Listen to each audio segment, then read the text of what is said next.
بسم اللہ الرحمن الرحیم۔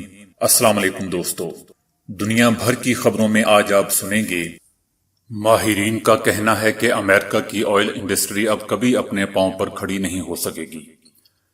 سماجی دوری پر خاص عمل کرتے ہوئے ریسٹورنٹ جس میں ایک دن میں ایک ہی شخص کھانا کھا سکتا ہے اور وہاں ٹیبل بھی ایک ہی لگی ہوئی ہے۔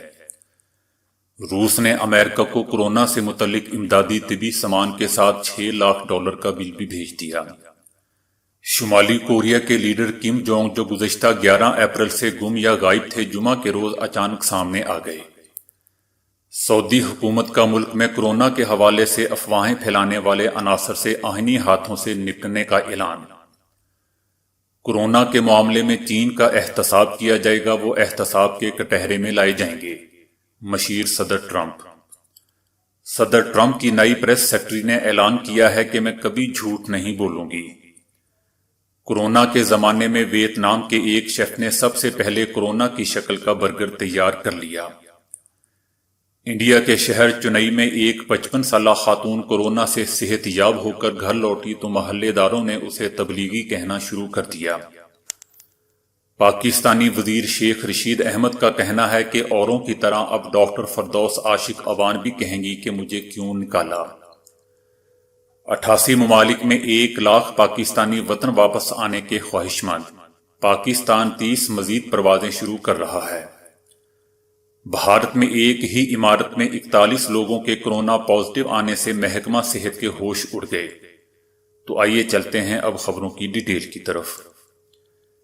تیل کی قیمت تاریخ میں پہلی بار منفی پر جانے کے بعد واپس آئی ہے۔ اب اس حوالے سے ماہرین کا کہنا ہے کہ امریکہ کی آئل انڈسٹری اب کبھی اپنے پاؤں پر کھڑی نہیں ہو سکے گی۔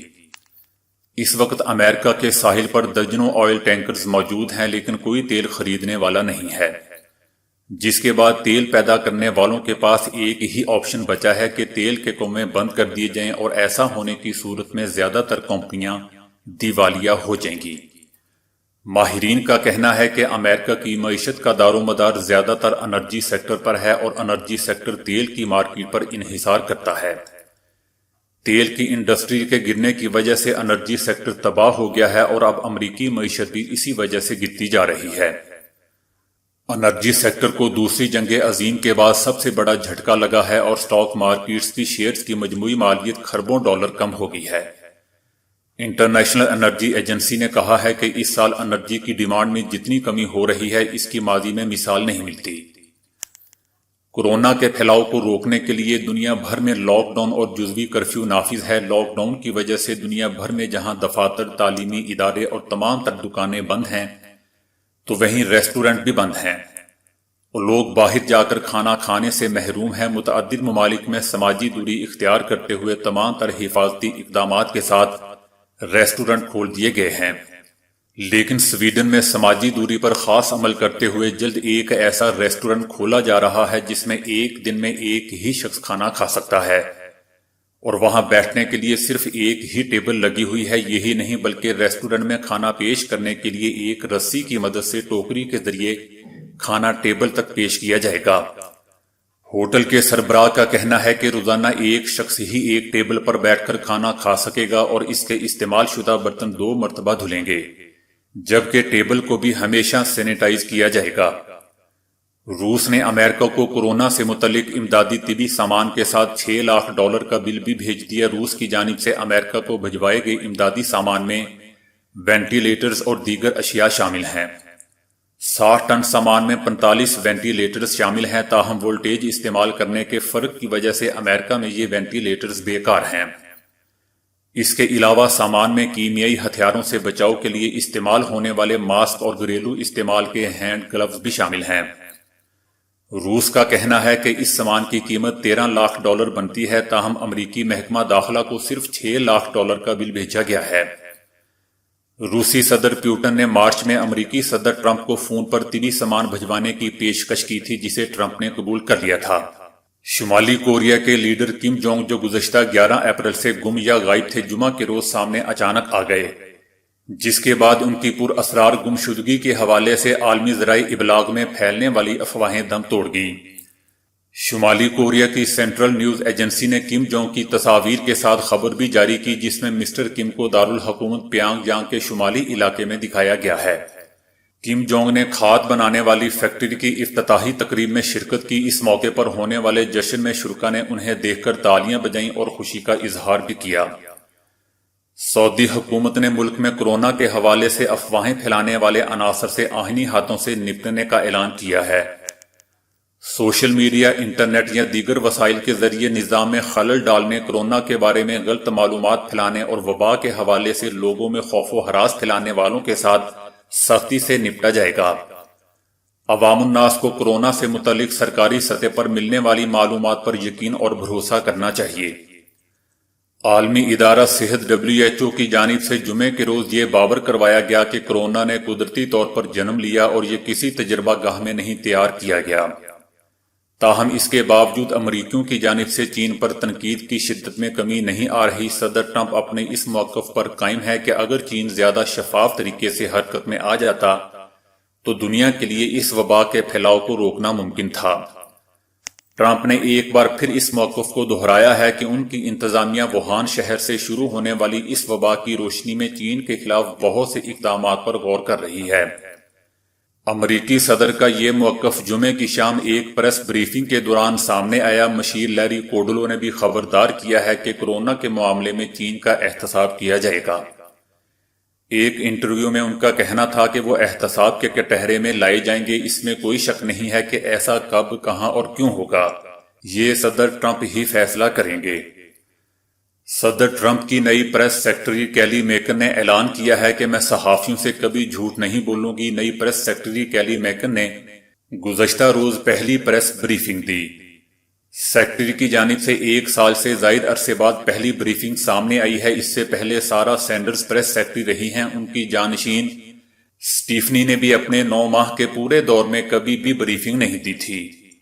کورونا کی وبا کے دوران ویتنام کے ایک شیف نے گزشتہ ماہ سب سے پہلے کورونا کی شکل کا برگر تیار کیا تھا، تاہم اب دنیا بھر میں اس کی مانگ میں بے پناہ اضافہ ہو گیا ہے۔ ویتنام کے اس ریستوران کی شہرت دنیا بھر میں پھیل گئی ہے۔ اب دیگر ممالک میں بھی کورونا برگر تیار کیے جا رہے ہیں، لیکن سب سے پہلے ویتنام کے ایک شیف نے کورونا کے ہو بہو شکل کا برگر تیار کیا تھا۔ ریستوران کے مالک کا کہنا ہے کہ کورونا برگر کھا کر آپ کو یہ یاد رہے گا کہ کورونا سے کیسے بچنا ہے۔ انڈیا کے شہر چنئی میں ایک 55 سالہ خاتون کورونا سے صحت یاب ہو کر گھر لوٹی تو محلے داروں کے تعصب اور نفرت انگیز رویوں کا شکار ہو گئی۔ انڈیا ٹوڈے کے مطابق خاتون اپنے 70 سالہ شوہر کے ساتھ انڈین شہر چنئی میں ایک کرائے کے فلیٹ میں رہتی ہے۔ ان کے شوہر بھی اتفاق سے کورونا کے مریض ہیں، جن کا علاج ابھی جاری ہے۔ جب سے وہ ہاسپٹل سے صحت یاب ہو کر گھر لوٹی ہے، تب سے محلے دار ان کو دیکھتے ہی نفرت انگیز اور فرقہ وارانہ جملے کسنا شروع کر دیے ہیں۔ خاتون کے بھائی AJ جواد، جو پیشے کے لحاظ سے ایک وکیل ہیں، انہوں نے انڈیا ٹوڈے کو بتایا کہ ایسے رویوں کی وجہ مذہب ہے۔ خاتون کے بھائی کا مزید کہنا تھا کہ چنئی کے پولیس کمشنر نے بھی ان سے رابطہ کیا ہے اور پولیس اہلکاروں نے موقع پر پہنچ کر خاتون اور محلے داروں سے بھی بات کی ہے۔ جواد کا کہنا تھا کہ ان کی بہن اور شوہر کو تبلیغی کہہ کر پکارا جا رہا ہے۔ پڑوسیوں نے فائر ڈپارٹمنٹ کو بلوا کر ان کی بہن کے فلیٹ پر پانی کا چھڑکاؤ بھی کروایا ہے۔ بھائی جواد کے مطابق گزشتہ 20 دنوں سے ان کے گھر میں بند کر کے رکھا ہوا ہے اور باہر نکلنے کی اجازت نہیں دی جا رہی۔ وہ اپنے بیٹے کو رات کے اندھیرے میں ضروری سامان بازار سے لینے بھیجتے ہیں۔ خاتون اور ان کے شوہر کے کورونا کے نتائج مارچ کے آخری ہفتے میں مثبت آئے تھے، جبکہ اس ہفتے بدھ کے روز صحت یاب ہونے والی خاتون کو ہاسپٹل سے ڈسچارج کر دیا گیا تھا، جبکہ ان کے شوہر کا علاج جاری ہے۔ ریلوے وزیر شیخ رشید احمد کا کہنا ہے کہ نواز شریف کے بعد اب فردوس عاشق عوان بھی کہیں گی کہ مجھے کیوں نکالا۔ شیخ رشید احمد کا کہنا تھا کہ وزارت اطلاعات میں بہترین ٹیم سامنے آئی ہے، ایسی زبردست ٹیم کبھی نہیں آئی۔ پردے کے آگے شبلی فراز ہیں اور پیچھے لیفٹیننٹ جنرل عاصم سلیم باجوہ ہیں۔ ان کا کہنا تھا کہ نواز شریف کے بعد اب فردوس عاشق عوان بھی کہیں گی کہ مجھے کیوں نکالا۔ ان کا کہنا تھا کہ شوگر مافیا ہر پارٹی میں موجود ہے، ہماری پارٹی میں بھی ہیں۔ یہ لوگ پارٹیوں کو چندہ دیتے ہیں، کوئی کابینہ ایسی نہیں دیکھی جس میں شوگر اور آٹے والے نہ ہوں، لیکن عمران خان چینی آٹا مافیا کے خلاف فیصلہ کن جنگ لڑنے جا رہے ہیں۔ تحقیقات کرنے والوں نے وقت مانگا ہے۔ شیخ رشید نے کہا کہ پاکستان میں کوئی لاک ڈاؤن نہیں، مذاق ہو رہا ہے۔ کاروبار نہ کھولے تو بے روزگاری کا طوفان آ جائے گا۔ وزیر ریلوے نے کہا کہ میرے موکل بتا رہے ہیں کہ شہباز شریف کے ستارے گردش میں ہیں۔ شہباز شریف باہر جانے کے لیے جتن کر رہے ہیں۔ عید کے بعد نیب ٹارزن بننے جا رہی ہے اور ٹارزن کی واپسی ہوگی۔ عید کے بعد کچھ لوگ اندر جا سکتے ہیں، لیکن میرے موکل نے ان کے نام نہیں بتائے۔ دوستو، شیخ صاحب کی باتیں زیادہ تر مذاق پر مبنی ہوتی ہیں، لیکن انہی باتوں میں ایک سچی بات بھی چھپی ہوئی ہوتی ہے۔ وہ کون سی ہے، اپنے حساب سے خود سمجھ لیں۔ 88 ممالک میں پاکستانی موجود ہیں اور ان میں بیشتر واپس آنا چاہتے ہیں۔ 1 لاکھ پاکستانی وطن واپس آنے کے خواہش مند ہیں۔ 38 ممالک سے 15,000 مسافروں کو واپس لا چکے ہیں۔ ہم خلیجی ممالک میں پھنسے مزدور اور دہاڑی دار افراد کو واپس لا رہے ہیں۔ سعودی عرب میں 15,000 سے زائد پاکستانی موجود ہیں۔ پاکستان 10 مئی کے درمیان 30 مزید پروازیں شروع کر رہا ہے۔ بھارت میں کورونا انفیکشن کے معاملے لگاتار بڑھ رہے ہیں۔ دہلی ان ریاستوں میں شامل ہے جہاں کورونا کا قہر تھمنے کا نام ہی نہیں لے رہا۔ کاپس ہیڑا میں ایک ہی عمارت میں 41 لوگوں کے کورونا پازیٹیو ہونے سے محکمہ صحت کے تو ہوش ہی اڑ گئے ہیں۔ وہاں ایک مکان سے 18 اپریل کو کورونا کا ایک کیس سامنے آیا تھا۔ علاقے میں بڑی آبادی کو دیکھتے ہوئے انتظامیہ نے 19 اپریل کو پوری بلڈنگ کو سیل کرنے کا حکم صادر کر دیا تھا۔ اس کے بعد 20 اپریل کو یہاں کے 95 لوگوں اور 21 اپریل کو 80 لوگوں کے سیمپل لیے گئے۔ کل ملا کر 175 لوگوں کے سیمپل میں سے تقریباً 67 لوگوں کے سیمپل کی رپورٹ آئی ہے۔ ان میں سے 41 لوگوں کی رپورٹ پازیٹیو ہے۔ ایک ہی بلڈنگ میں اتنی بڑی تعداد میں کورونا انفیکشن کا معاملہ سامنے آنے کے بعد لوگوں میں ایک خوف دیکھنے کو مل رہا ہے، خصوصی طور پر بلڈنگ کے وہ لوگ جن کی رپورٹ ابھی آنا باقی ہے۔ محکمہ صحت یہ سوچ کر پریشان ہے کہ اتنے بڑے پیمانے پر پازیٹیو معاملہ سامنے آنے کے بعد کس طرح اس کے سماجی پھیلاؤ کو روکا جائے۔